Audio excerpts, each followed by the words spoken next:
વડોદરામાં ખાનગી કંપની પાસે એનજીટીના અધિકારીઓના નામ પર 15 કરોડની માંગ કરનાર બે ખંડણીખોરની ધરપકડ કરાઈ।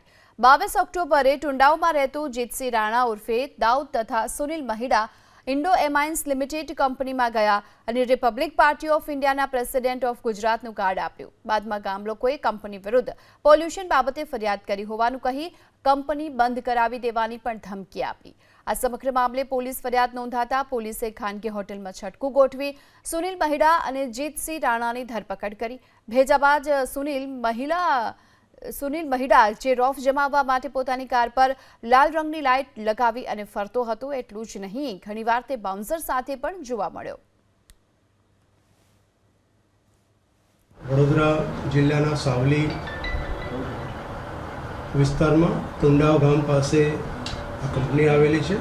કંપની પ્રદૂષણ ફેલાવે છે અને એ પ્રદૂષણ આ પ્રકારના આક્ષેપ સાથેની